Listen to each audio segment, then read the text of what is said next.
Hey YouTube, how's it going? This is Dave. We're back. It's been a while since I've done a video that featured the SS, or really a video in general. Not really interested in just posting videos to post videos unless I think it's something I can be helpful with. GTO's on pause for a little bit. I'm actually waiting on some brake parts. More to come on that later. I actually probably do a separate video specifically about the GOAT. But I got the SS behind me, been converted over to street trim, been driving it a lot just on the street, enjoying it. Believe it or not, a weight popped off of my drag rail. Not the reason why I can't hook them. I think it's a variety of reasons, but not sure folks have seen this or aware of it, but recently there was I guess a pamphlet or a tech bulletin from Mickey Thompson Tires, and it looks like they're coming out with a 285 45-17. So for me, someone who's a big baby and doesn't want to roll their fenders to the absolute extreme, that's really awesome. So what does that mean? So it's about the same size, a little bit taller, but it's still considered a 28-inch tire. But it's a little bit wider, fatter than the M&H Race Masters, because if you're familiar with the Race Masters, they're a 275 45-17, so they're a 28-inch tire. But all right, guys, sorry, just cutting in here real quick, doing a little God mode action here. I screwed up on the information that I gave you about the tire size. M&H Race Masters are 275 50-17, and the new Mickey Thompsons are 285 45-17. So that's actually a very big difference. Is a 28 for the M&H versus a 27 for the Mickey Thompson. In reality, because the contact patch is a lot larger, section width is larger, and also the aspect ratio is higher, I'm sorry, high enough, should really roll out well with the Mickey Thompson, plus the compound is a lot better. So I just wanted to cut in and give you a correction there, because I was giving you the wrong information on there. That's why you're kind of staring at my frozen fat head over there. But let's get back to the action. When you put it on a 10-inch rim, you can kind of see that you're stretching it a little bit. So for a 10-inch rim, a 285 45-17 is going to be absolutely perfect for that. So I shouldn't have any clearance issues, because I just barely didn't fit the 305. But I think a 285 will fit perfectly on that. So hopefully by the time the Holden Showdown comes around, they'll have them available in November. If not, we'll give it a go on the M&H Race Masters. But anyway, that's not the point of this video.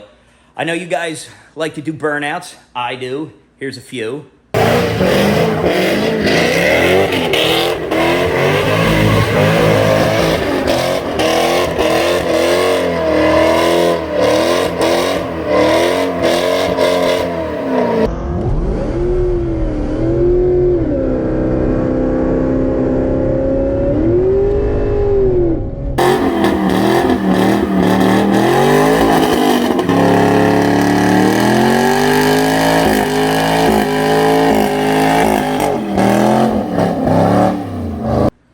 Everyone loves burnouts. So one thing that isn't great about burnouts is the amount of rubber that gets left on your quarters.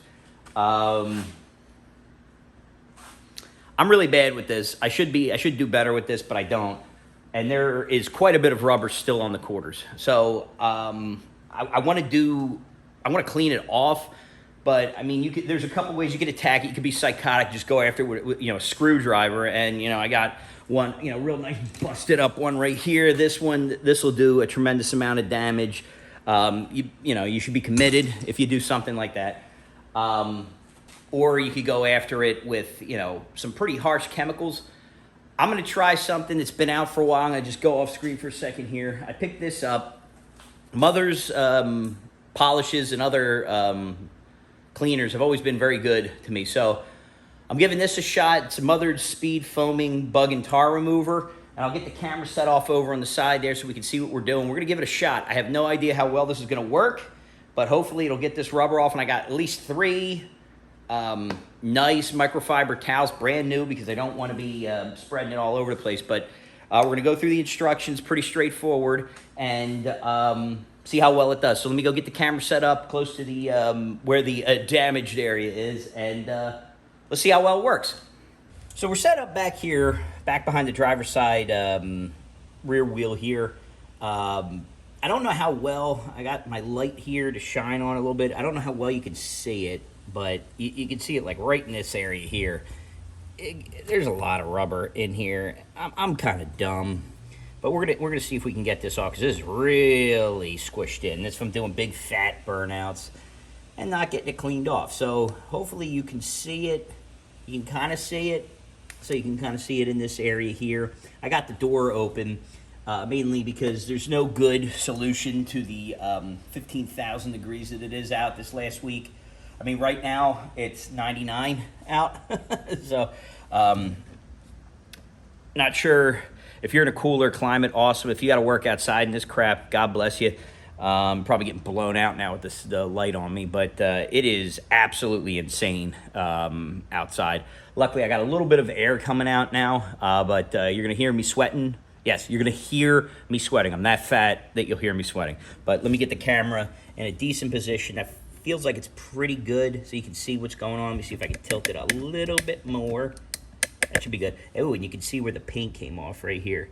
Good old GM paint. I got to figure out what to do there. I'm hoping I can get somebody to blend it in, but embarrassing. All right, so this guy right here. Very simple. I don't know if I can get it. Let's do it like this. So, spot cleaning, hold the can 5 to 6 inches from the surface and spray liberally on the affected area, and letting the foam build up to penetrate into the deposits thoroughly. Do not let it dry, okay? Cool. Allow foaming action to work for 30 seconds. Lightly wipe and lift away debris and excess product with a soft, clean microfiber or terry cloth towel. So I got the microfiber towels with a separate clean towel. Thoroughly buff the surface dry, including any overspray before moving on to the next area, and always keep a clean, dry towel available. So I got that. I got plenty of those available. So here's what we're gonna do. We're gonna shake the crap out of it. There we go. We're gonna shake it, and we're gonna see what's gonna happen here. We're gonna hit this particular area first. This area is the worst area here, and then we're just gonna kind of let her foam up and see what happens.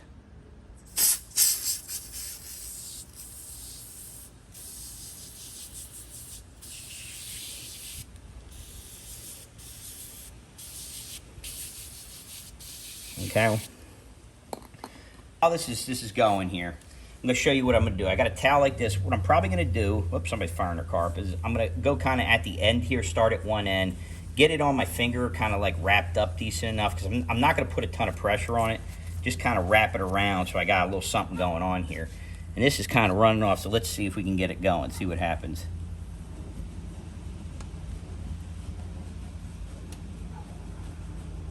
Okay.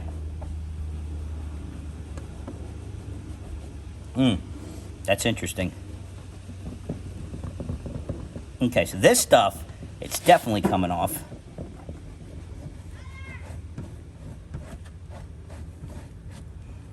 This rubber's coming off pretty easily here. I'm gonna spray it again.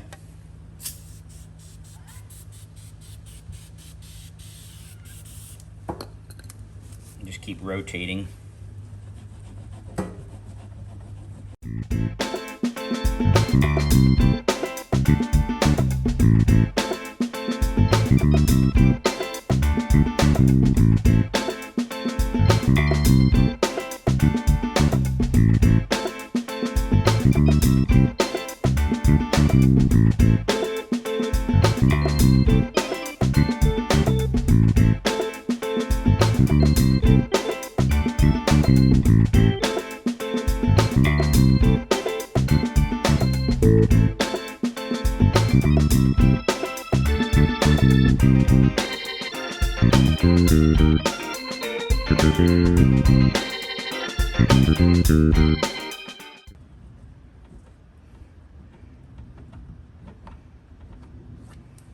Wow. Okay.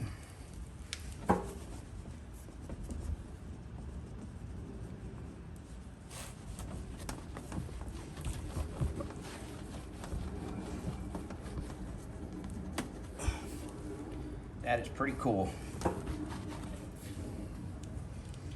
That is pretty cool. I don't know how well you can see it. You know, this right here is paint that's missing, because that's good old GM paint. But in here, this was the area where it had it. So now what I'm going to do You know, just make sure I got everything off that I can get off. Got a couple of here. Make sure that it's nice and clean. And then what I'm gonna do is just hit it. I've got chemical guys. I kind of bounce back and forth, but I'm just gonna hit it with some spray carnauba in this area, just to kind of keep her well maintained in this area. And I just hit this. Okay. And then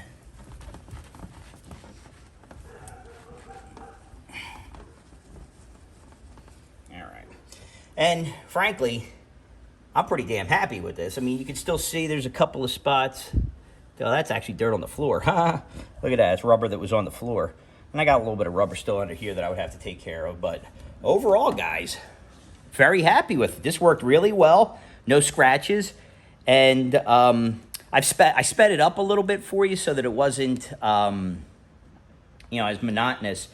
But it's kind of rinse, and repeat. Like, so you spray, let it sit, wipe, spray, wipe, spray, wipe. You know, and I did it probably 4 or 5 times.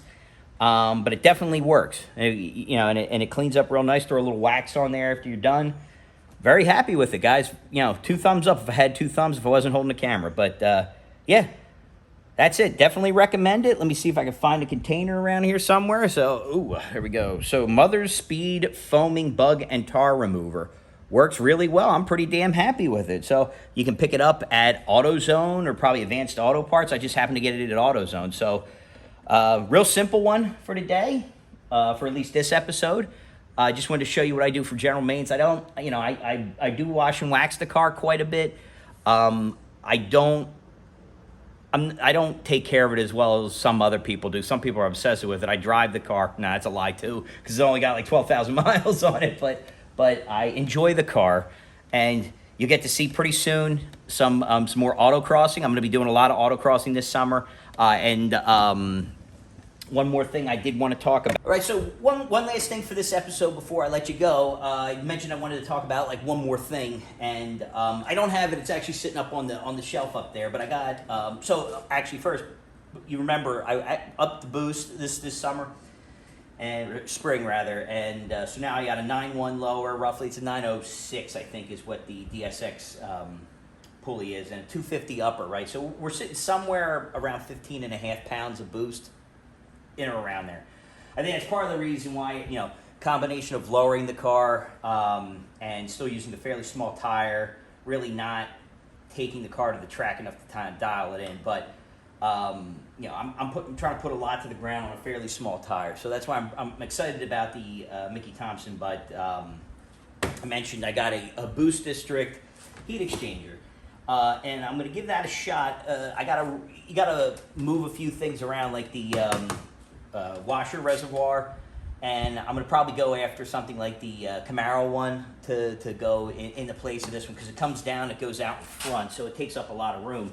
And I don't know how much you remember from my original setup here, but the heat exchanger I have in there is a really nice unit, and once again, like a dumbass, I can't remember what the manufacturer of it is. I will flash it on there because the guy makes really, really nice stuff. I don't, you know, this happened to be like some sort of like prototype version that he had been doing now for, you know, he didn't do it, you know, I don't think he made many of these, if any, beyond the original one, but he made a bigger one for, I think, his car, and I've got this one. And frankly, it's not terrible on the highway. You know, today, with it being over 100, and let me adjust the camera here. So, you know, for being over 100, I'm going to get up here so I can actually talk to you, and let's see how bad this goes here. But for it being over 100, you know, it was about 120-ish, 118-ish for the intake air temperatures, cruising around 60, 70 miles an hour. So that's not terrible, right?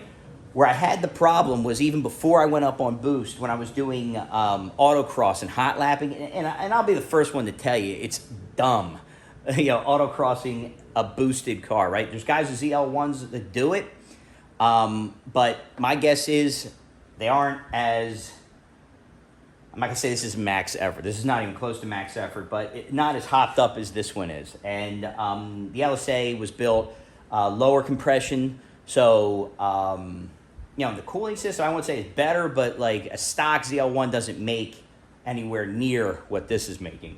So there's a lot more heat. And there is a lot more room for a bigger heat exchanger. So you can actually use, I have one over there, it's a ZL1 exchanger from AFCO that is really good. Real thick core. Doesn't let you have that space in here for that. So that's going to be an episode coming up pretty soon. I'm going to give that one a shot just because it's bigger. It's about twice the size of this one, which would definitely help. And, of course, I didn't bring it out, but I have a smaller upper, and I'm going to put the 5% lower on it, and I'm going to lower the boost down to somewhere around, I would say, 10-ish, 11-ish pounds of boost for like my more daily driver-ish type of setup. And then I can easily just swap this over. It's very straightforward to do this. It's a lot of bolts, of course, but 3 bolts on the bottom and, however many, I don't even know, was it 12 on the top? I think it's 10 on the top for the lower pulley. But, it should be very straightforward to do that, and that'll allow me to kind of take more advantage of the flex fuel, because I just run on ethanol all the time, and with it pushed 15.5, 16-ish pounds, you see how much of a baby I am with pulling the fenders for a 305. I'm not interested in grenading this thing. If I take it to a car show and ethanol isn't available, I have to put premium in it, and I'm a moron, so I'm going to want to stomp it. And with that much boost, you start to detonate a little bit, and boom, things go bad very quickly. Maybe you get a piston orbiting the planet at some point. I'm not interested in doing that. I love driving this car. I really am digging the autocrossing aspect of it. But for autocross, I just don't need this much power. Am I going to try running it? You better believe I'm going to try running it with this much, and we're going to see if the traction control can behave itself. But if you remember, the last time I let traction control kind of do its thing in any large capacity, it took out the throttle body. Because all it takes, like if that motor gets weak in the throttle body, it's almost like exponential decay. It gets worse very, very quickly. You get more and more backfires. The motor that's in the throttle body can't keep up with the amount of boost pressure. So at some point that's going to happen again. And when that does, it's time for Nick Williams, and then we'll do a retune, and then we'll go true 5-inch right into the blower. But for now, that's it. I've rambled. I've covered. I got some new stuff coming up on the SS. We've got an autocross coming up very soon. I had one this weekend. I just didn't want to do it because it's shitload of ice. It was so freaking hot outside. So again, guys, like if you have to work outside and this, man, my heart goes out to you.